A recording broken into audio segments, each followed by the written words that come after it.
get into the big topic of open source, something that we actually say This is so awesome. We are an open culture that believes in the importance of What is that process that a developer, or let's say, as the Kubernetes ecosystem really boomed?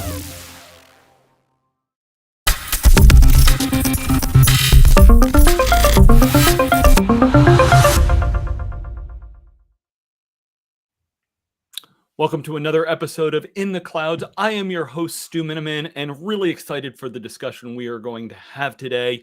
Calendar has flipped yet again. It is now June 2022, and I'm happy to welcome to the program a first-time guest for this, but one that I've had many conversations over the years, Dr. Steve Herrod, who is the managing director at General Catalyst, a venture capitalist firm. Steve, pleasure to see you. Thanks so much for joining me. That was a cool opening, Stu. Thanks. I'm excited to be here and chat with you about it.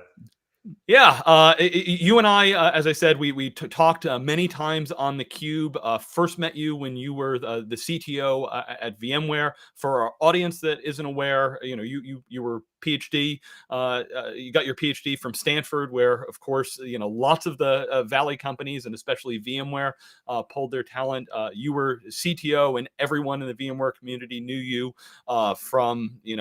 I happen to be a vExpert for a number of years, and you gave a lot of time and attention to them. You gave lots of keynotes and would bring, great knowledge and energy. Even played drums on stage one time, which if many of us is like, if we could only be as cool as Steve, dropping knowledge and doing some cool stuff up on stage. And then, gosh, it was hard for me to believe that already you've been a venture capitalist for 8 years. A lot of focus, open source, developers, security, and the like. So. Wow. Exciting stuff. So just maybe start with Steve, just, your job today, what you're doing and what's exciting you in the tech world. Well, I'm having fun, Stu. It's just a great time. I mean, even in the current sort of messiness of what's going on in the market, it's really a fun time to be in technology. It has been my entire life. And really just trying to keep track of what are the big trends that are happening. What are some really interesting companies to start around that? And then the investment side sort of follows from that. Can you help create the next VMware or whatever it might be?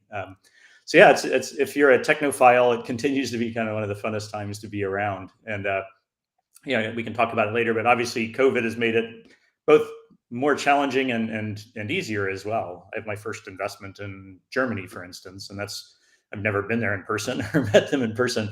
But it's been a great relationship. So yeah, it's a time of a lot of technology change, as always, and it's been a time of really a lot of people thinking that they can create great new companies and trying to be part of that. Yeah, Steve, as I know one friend of mine once said, if you're a technologist, it should mean that you're an optimist about what technology can do to help the world, help the future. I know it was part of the mission that brought me to Red Hat is, the open unlocks the world's potential. And yeah, I mean, there's a lot of global things going on. There's a lot of economic things going on, the pandemic.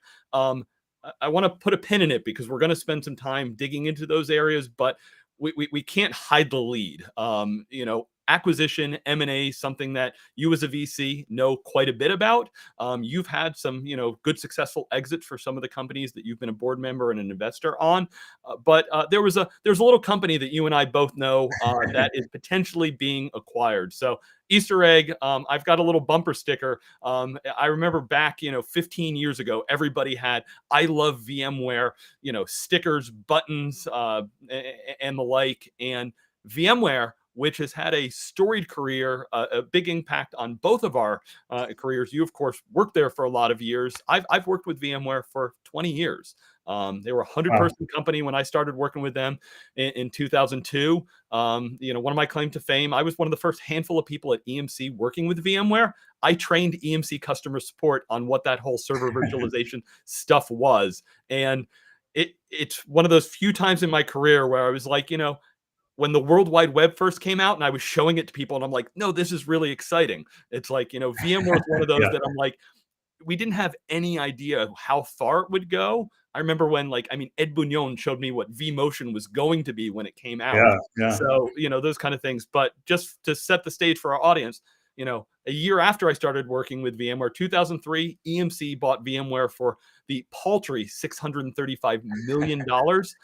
Many said that was ended up being the acquisition of the decade, if not the century, for the impact that it had on the IT universe. Fast forward to 2015, Dell swallowed up EMC, which included VMware, for $67 billion. And of course, Michael Dell, lots of things that happened in that environment. It was the crown jewel of that acquisition that he said.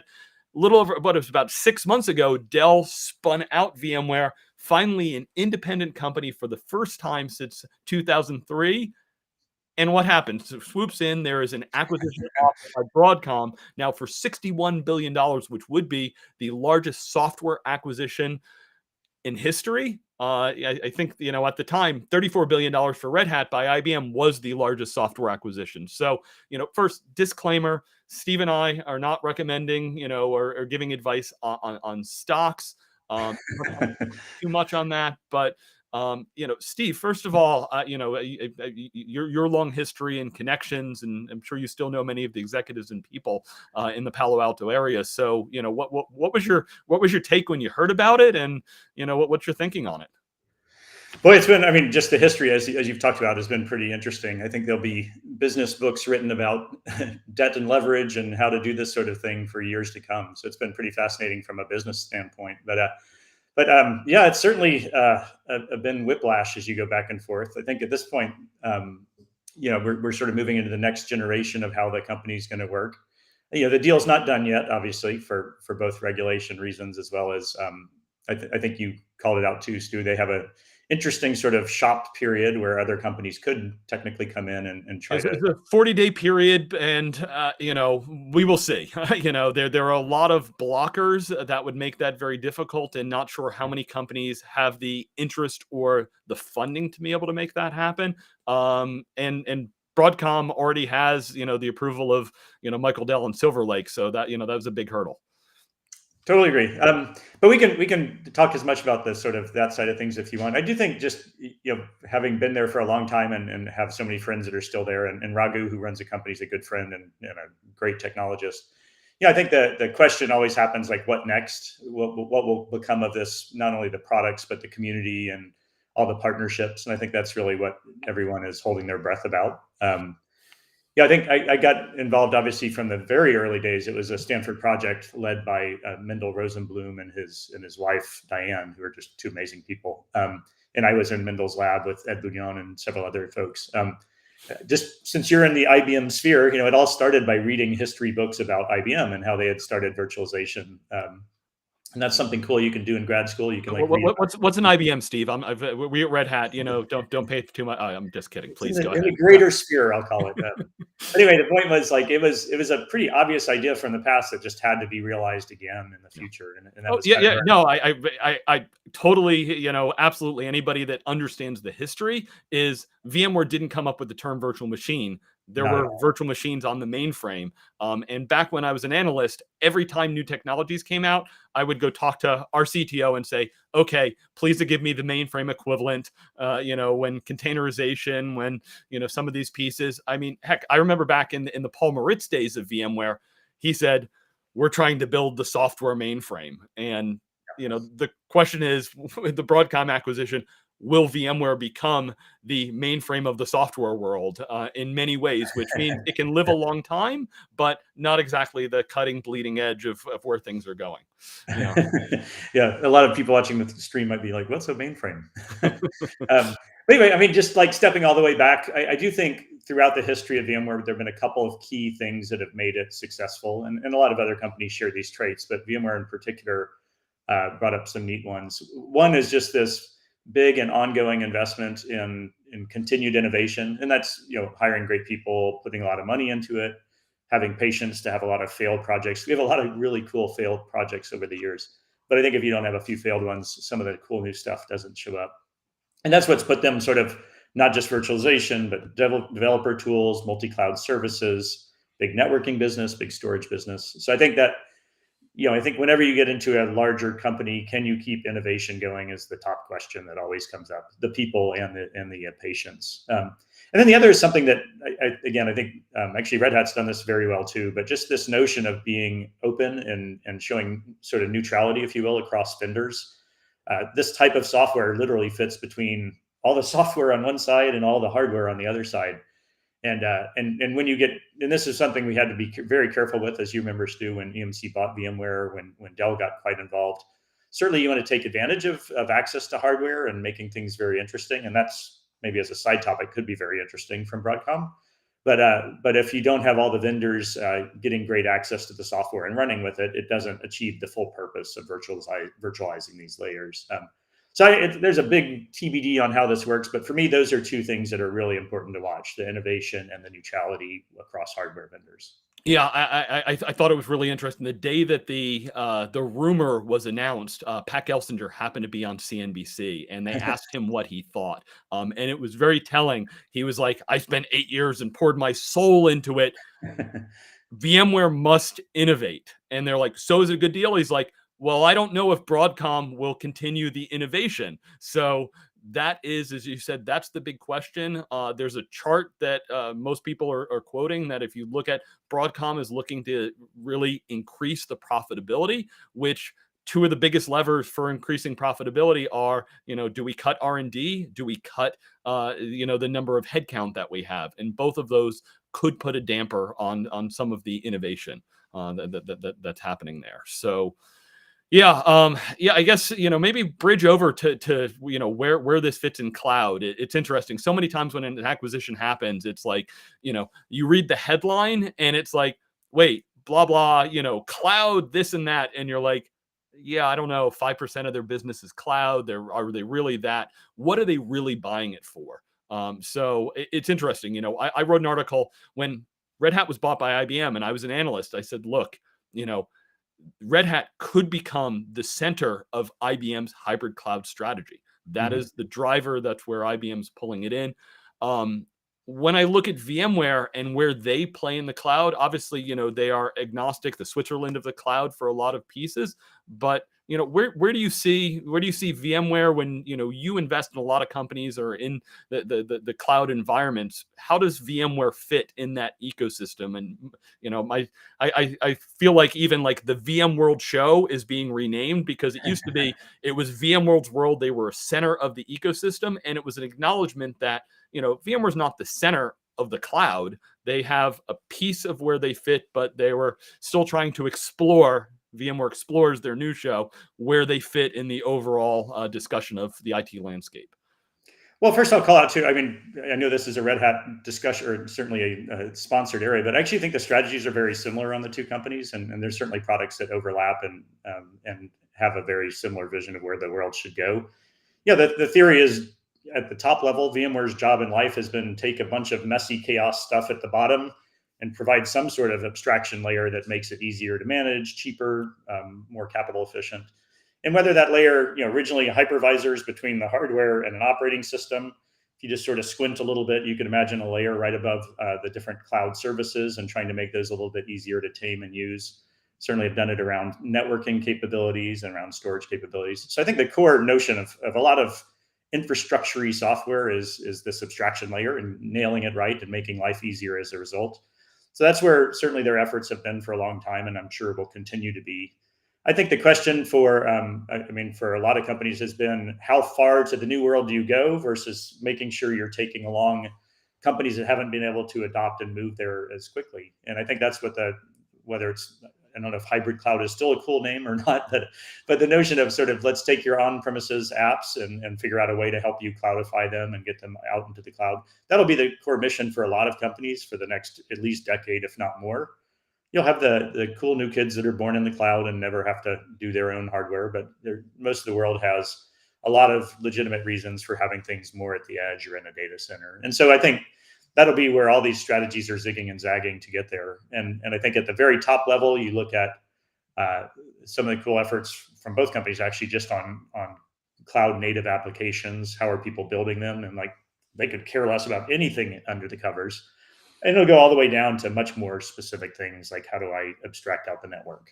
But it'll be all those layers, and people will fight for what's, I think, most profitable and most interesting along the way.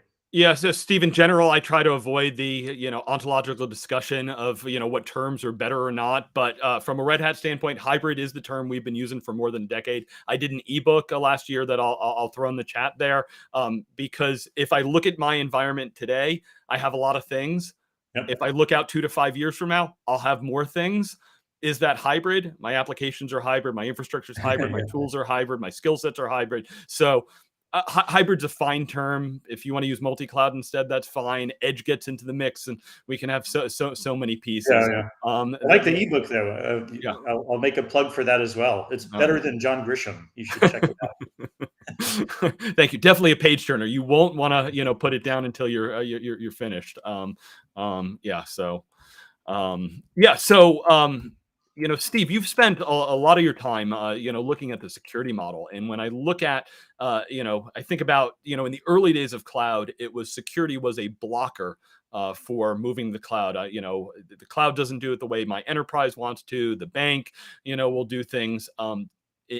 We really felt that flipped a number of years ago, where security could actually be a driver to help make me more secure. Because as I always quote my friends in security, the best way you can be more secure is to be up to date on things. So if I've locked things down and I haven't made any updates in a couple of years, there's probably a lot of vulnerabilities there. Boy, when I came inside a Red Hat and get visibility into what happens in the Linux world to even more depth than I'd seen, there's a lot that goes on in all of these communities. And open source now is really the default development model in general, and from security. So maybe, I'd love your perspective as to, open source and security. What's their role in the world today? How do those go together? How do customers and startups see that whole dynamic?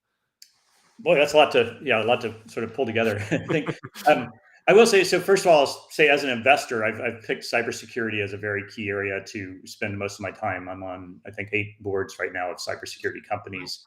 And that was for a lot of reasons. One, I mean, if anyone who's been in the industry has seen that it's not getting better, it's getting worse, that it's a harder job to protect things than ever before. There's more surfaces. There's you and I working from home instead of in a nightly controlled, moded environment.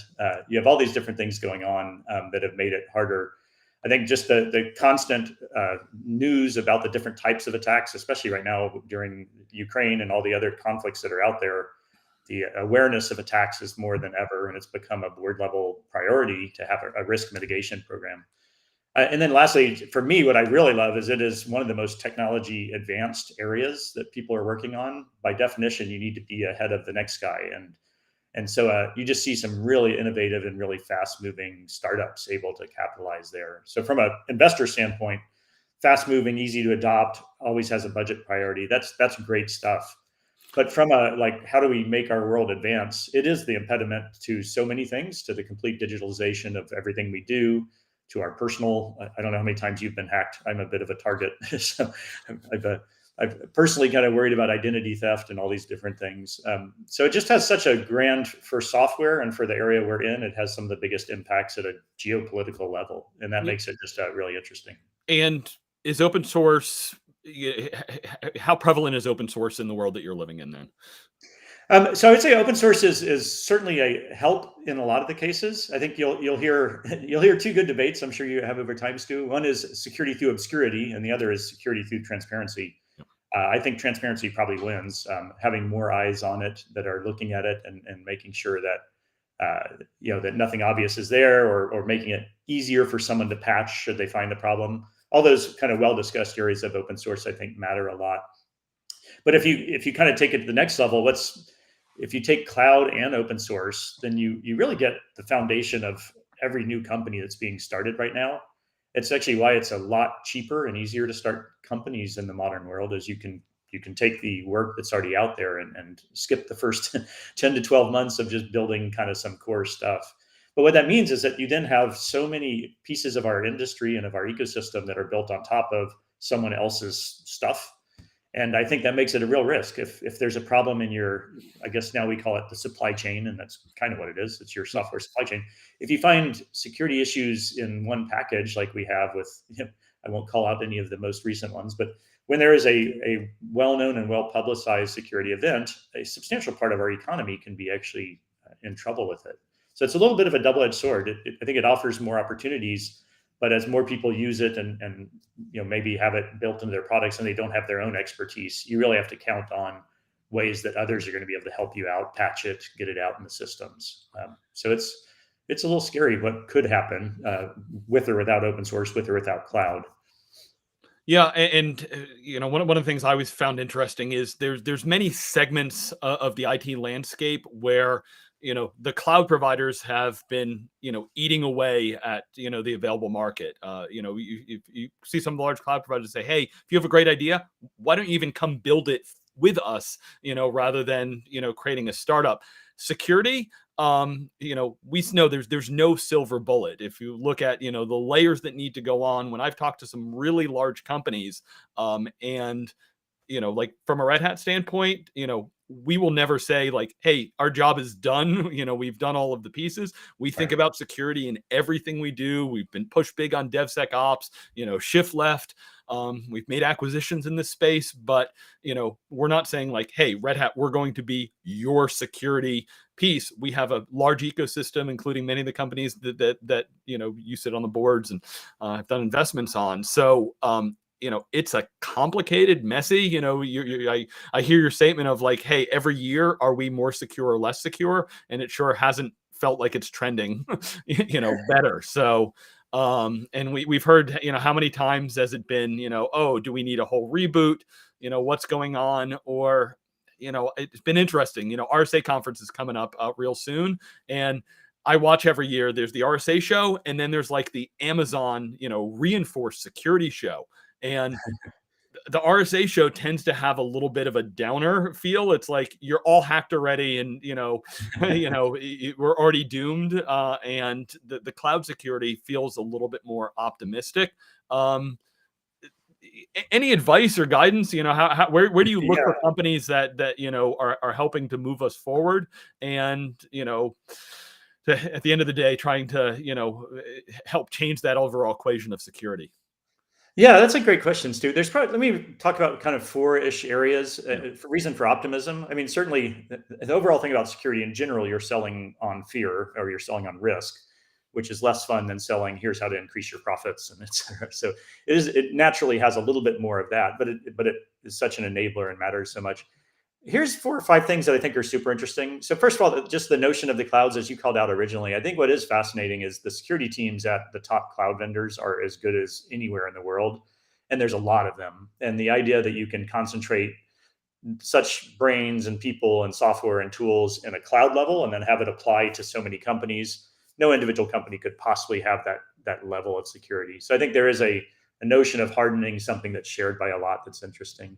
From a technology standpoint, I think some of the more interesting trends in security that I like are, one is, there is a real notion of, you might hear it called like AppSec Dev, DevSec Apps. You might hear these different things, but the notion is getting more security upstream into when developers are building their applications. We can talk a little bit about that, but I do think that'll be a very key thing to do and to get right.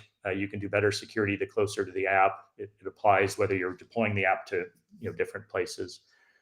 The other big movement that I think is really important is towards, you hear it called segmentation or isolation, and it sort of falls under a term you might hear called zero trust. But so long, our history of security has been, how do I keep something bad from ever getting in? And we've proven that the cat and the mouse game will, usually the mouse gets through at some point. So instead, I think what I really like is a lot of companies have now realized that might happen. Let's really focus on minimizing the impact when it does get through. And so there have been a lot of great companies and a lot of great technologies growing up around that. You might hear it talked to as the submarine analogy a little bit. You want to be able to close all those doors so that if a breach happens in the submarine, at least it doesn't flood the kitchen and everything else. So this notion of isolating off parts of your data center, parts of your apps, parts of your thing, I think is going to be a real key tool as we go forward in doing things. And then lastly, I do think one thing that we're seeing more and more of is increased ways of sharing, as good guys, sharing technologies, finding ways to warn each other about, hey, I'm also a Midwest bank. I just saw this attack. You need to turn on your firewall immediately. This notion of like, if you think of them as like a neighborhood watch for the internet, I do think will be more and more popular. And it's a good way to counteract what are very organized attackers, nation states, organized crime. So those are just a handful. There's a lot of others, but I think there's reason for optimism. You know, I love that, and that intersects with a lot of what we were talking about before from an open source standpoint. Communities of knowledge, being able to share some of those pieces, you know, really, really important there. Good. I'm glad you've got optimism there. Actually, I have a question from the audience. Curious what emerging cloud technologies that you think will deliver the greatest innovation. So a nice broad, you know, question. You know, we can go outside of security. I know, you know, you've had a strong focus, but you look at a lot of areas. So anything, you know, you just had a child graduate from college. You're, you know, recommending either, you know, people looking for the next stage of their career or starting their career, something where you say like, hey, this would be, you know, some really cool stuff that has some legs.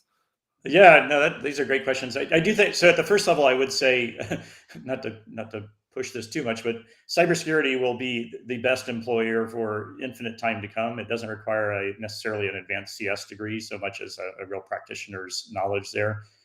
Every day you see the report on how many jobs are available that we don't have people to fill. So cybersecurity, if you're that type of person, can be very good. What I think from the cloud technologies, what I really like this question because I really see the world bifurcating a little bit into the infrastructure nerds and then the people who could care less and shouldn't care at all about anything under the covers. And so actually my favorite cloud technologies are the ones that just hide a ton of complexity and just start working. I still am very optimistic about the future of platforms as a service, and you know those have emerged in the titles quite a bit. But you know, the fact that you can just go out and write a little bit of logic and have it infinitely scale, have it be secure, have it do all these things. For me, that's the most exciting thing, and it makes everyone else, I just say, far more efficient. And really getting hiding all the complexity is actually the most interesting technology for me. Yeah.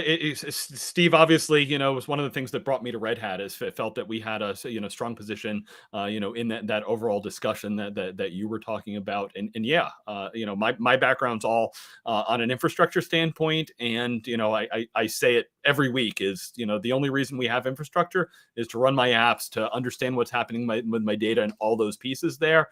You know, I spent lots of time in storage and networking, and, you know, that's kind of, you know, the plumbing and electrician type of stuff that the business shouldn't have to think about. You know, it's that app modernization, the developers of things, the, you know, drivers of technology. So, you know, still huge growth in the SaaS marketplace, and what we're seeing. So it's interesting. What's interesting about that too, Stu, just to call it out too, because I think what's cybersecurity, and come back to it, it is one of the most interesting things because it has an explicit trade-off between awareness or inconvenience and how effective it is in general.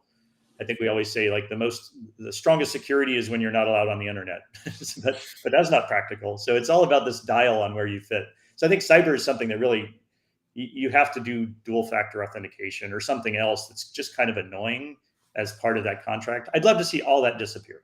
And I think that is another way to think about where, you know, when you're done, you never think about this again. Yeah, I miss some of the earlier days in my career where security was, you know, lock the door on the rack, and you were in pretty good shape.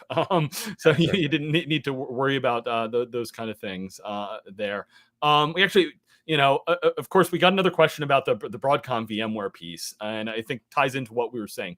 Is, do you think Broadcom will allow VMware to keep investing? It says here in microservice products, but you know.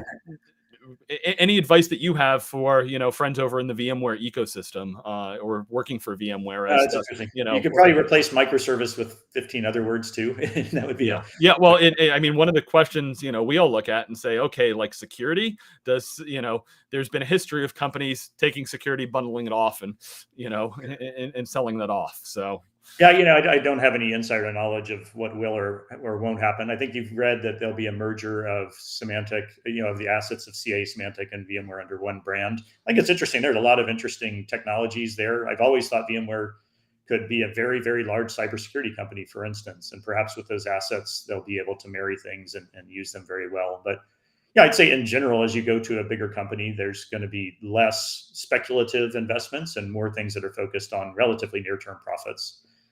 And so you can kind of take microservices and everything else and try to put it on that strategic versus tactical scale and sort of weigh them off. So I don't have any extra insight beyond that, but you know, I think that'll be a lot of the discussions are just where do we focus our investments.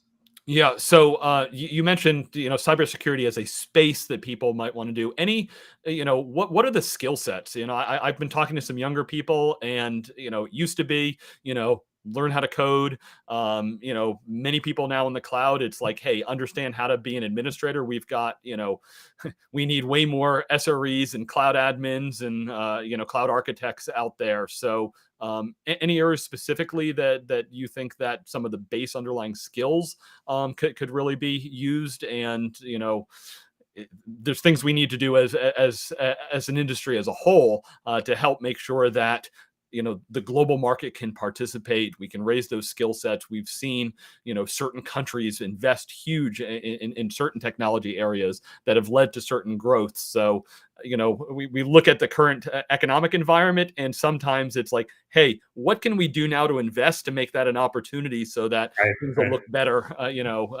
We can really boomerang out and gain some momentum. Yeah, again, so zooming way out beyond just our sort of cloud and this sort of world, I do think what's been super fascinating amidst the COVID sort of relocation of people, and even before that, there was a fair amount of globalization of software. What's even in my own companies, the amount of geographical distribution across the world of people working on these projects is 10x what it ever was. And what excites me about that is that you're going to bring skill sets and knowledge to all these communities all around the world. And I do think that will speed up the notion of, hey, I actually care about this. Pick your favorite technology. I was trying to learn Solidity programming over COVID. This is how you write smart contracts for Ethereum. And there's people working all over the world and picking this stuff up. And I think it's just going to, when you look at your neighbor and you see them working on something, that'll get you interested in it. So at a very top level, I do think dispersion of technology and technologists is going to be really good for the global advancement. And I think that's really interesting. I think, again, if you look at, I don't know if anyone, I'm sure listeners have people applying for colleges. When I applied to school, getting into computer science, nobody wanted to do it. So it's pretty easy. Now it's like the top major at most schools, and they can't even have enough seats for it. So I think that traditional, like, pretty academic approach to computer science is flourishing and will do well, but that still can't touch anywhere near the number of jobs around this that you need. So hands-on experience, I tend to look for people that are just curious and they want to know how things work. People who are, it's whether you're an SRE or whether you're in cybersecurity, if you are just like a dog with a bone and you keep wanting to know, why did that happen? Why did that happen? Why did that happen? That's the type of, I think, attitude and sort of carefulness that we'll need for a lot of these roles as well.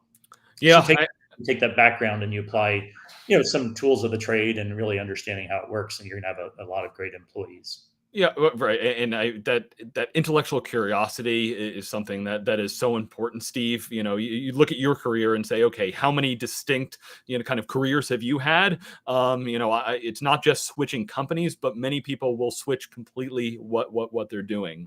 And the next generation will have even more. So you mentioned, learning a language, doing Ethereum.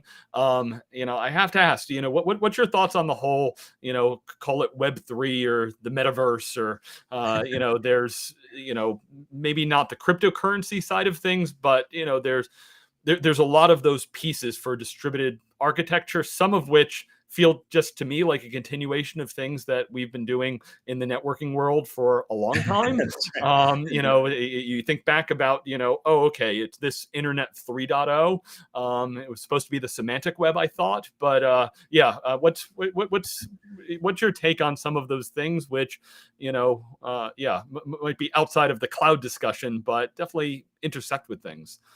Yeah, and especially in the venture world, it's sort of gone through the different levels of excitement and hype and whatever else. I tend to personally just avoid more the cryptocurrency piece of it. I think that's a use case for blockchain and for those sorts of things. But I do think, at a top level, it's like this is a distributed database with a lot of interesting properties to it, and as you said, people are reinventing a lot of what I feel like such an old timer sometimes too. I'm like, we already invented that.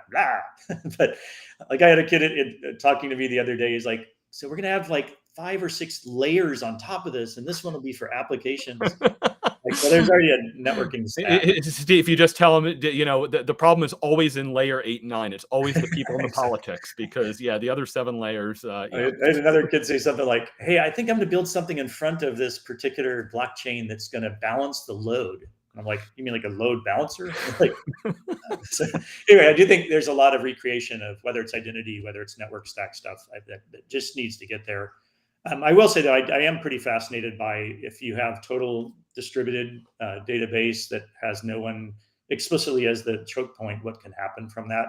And so I think it's very serious. I think if you look at where kids my own son's age, and if you just talk to people about what they're excited in their early 20s, this is where a lot of really smart people are spending their time. So it's messy, it's ugly, you can feel like an old man, and that makes it fascinating. So I'm spending a fair amount of time learning more about that and trying to get into the communities. Yeah, so I'll take another question from the audience here. They said anything that you think is fading in the enterprise, and I'll give my my quick disclaimer is in IT I feel like nothing ever dies. Everything is always additive. It just how much time gets spent on it. You talk about CS majors. There's still a need for COBOL engineers. So those peak and valley, but yeah. Well, I mean, I actually love Gartner's hype cycle, and if you see these charts that show what's new and what's sort of being sunset, I think that's interesting. Like without calling out specific ones, I just think sort of the things that are unstoppable at this point are, one is, you've talked about this a lot also, Stu, just the rise of developer choice and power is something there. I think the notion of, at least for a more advanced company, telling the developers what tool set, what platform, what everything they're going to use, I think that's faded very substantially. And I think the rise of the shift left power, as you called out as well, is just, it's going to be affecting every single part of infrastructure, from what cloud do we deploy to what tool chains, to what type of security is acceptable. So I'll turn it as another, maybe it's not what's fading, but I think anything that is anti-developer is going to have a lot of troubles as we continue to emerge into the new world. I think there are a lot of things that fall under that umbrella. Okay. Wow. We've covered a ton of grounds, Steve. Yeah. I mean, anything. Just kind of want you to share as you look at your philosophy overall from an investment standpoint, where you're learning. Some final tips that you might have for the audience. Yeah, I mean, I don't pretend to be wise enough to offer a lot of tips, but I will say what it really resonated with me, what you said, Stu, the notion of what you learn now being even remotely relevant 10 years out is just not going to happen. So I think probably the most interesting thing I certainly have talked to everyone I can about is just find a love of learning, find a real curiosity.